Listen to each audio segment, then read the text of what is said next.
ज्या मातीत सावित्रीनं शिक्षणाची ज्योत पेटवली, ज्या मातीत जिजाऊंनी स्वराज्य घडवलं, त्याच मातीत आज ती सुरक्षित आहे का?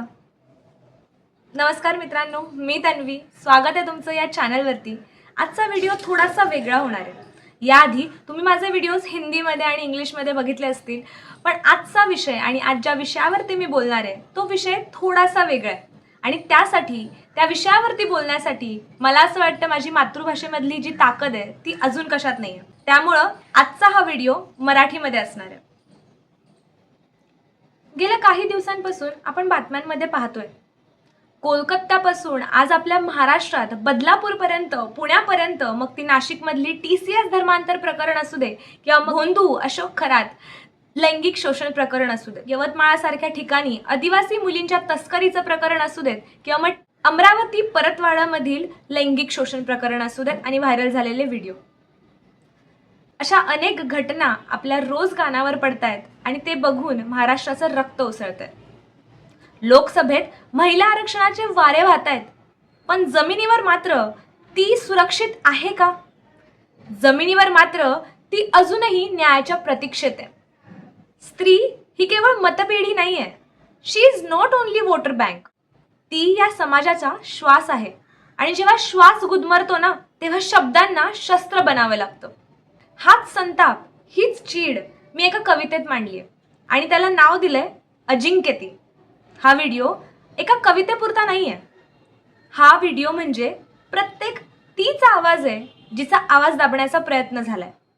चला तर मग सुरू करूयात. कवितेचं शीर्षक आहे अजिंक्यती. ती कधी पदराआड लपली, कधी आभाळ कवेत घेते. तिच्याच रक्ताच्या थेंबाने सृष्टी देखील आकाराला येते. जिथे देवी म्हणून पूजलं जातं तिथेच तिला ओरबाडलं जातं. तिच्या संयमाच्या अथांग सागराला रोजच छळलं जातं. कधीपर्यंत चालणार हा आरक्षणाचा आणि हक्काचा खेळ? कधीपर्यंत चालणार हा आरक्षणाचा आणि हक्काचा खेळ?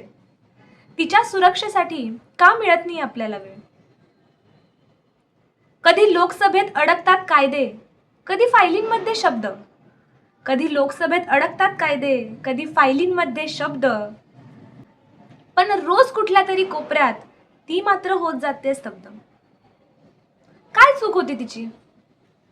काय चूक होती तिची की तिने बाहेर पडण्याचं स्वप्न पाहिलं? की या पुरुषांच्या जगात तिने स्वतःचं अस्तित्व निर्माण केलं? आज महाराष्ट्र पेटतोय कारण ती रडते आतल्या आत. आज महाराष्ट्र पेटतोय कारण ती रडते आतल्या आत.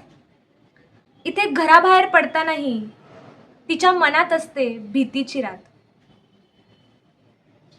आता संताप नको, शब्दांचे निखारे व्हायला हवेत. आता संताप नको, शब्दांचे निखारे व्हायला हवेत. तिला ओरबडणाऱ्या नराधमांचे हात कलम व्हायला हवेत. ती ही केवळ वस्तू नाही, ती ही केवळ वस्तू नाही, या समाजाचा आधार आहे. पण आजच्या वास्तवाचा चेहरा किती हा करडा आणि धारदार आहे. पुरे झाल्या या चर्चा, पुरे झाल्या या चर्चा. आता कृतीची गरज आहे. प्रत्येक तीला सन्मानाने जगण्याची खरी तहान आहे. सावित्रीच्या लेकींना पुन्हा एकदा पेटून उठावं लागेल. या नराधमांच्या जगाला तिची खरी ताकद दाखवावी लागेल. पण आता थांबायचं नाही, पण आता थांबायचं नाही, आता रडायचंही नाही. या अन्यायापुढे आता कधीच झुकायचं नाही. आरक्षणाच्या कागदावर तिचं भविष्य लिहू नका. आरक्षणाच्या कागदावर फक्त तिचं भविष्य लिहू नका. तिला सुरक्षित ठेवता येत नसेल तर न्यायाच्या गप्पा तरी मारू नका. आता तीच काली होईल, आता तीच काली होईल, तीच रणरागिणी होईल. स्वतःच्या रक्षणासाठी आता तीच शस्त्र होईल.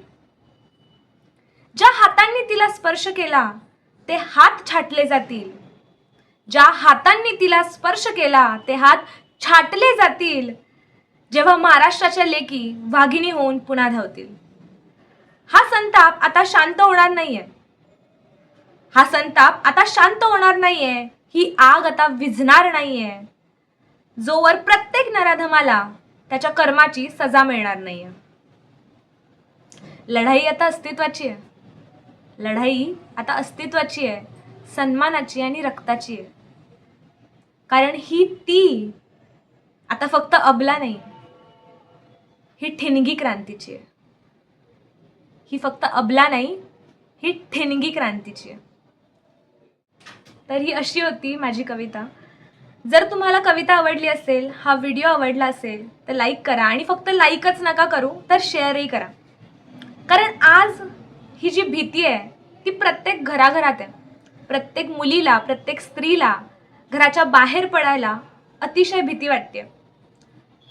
आपल्याला कायदे तर हवेतच, पण त्याचबरोबर आणि त्याहीपेक्षा जास्त नराधमांमध्ये दरारा हवाय. महिलेचा, एका स्त्रीचा दरारा हवाय. बाकी तुम्हाला हा व्हिडिओ कसा वाटला हे मला तुमच्या प्रतिक्रिया कमेंट बॉक्समध्ये नक्की कळवा. माझ्या चॅनलला सबस्क्राईब करा, माझ्यासोबत जोडलेले राहा. भेटूयात पुढच्या व्हिडिओमध्ये एका नवीन विषयासह. तोपर्यंत जय हिंद, जय महाराष्ट्र.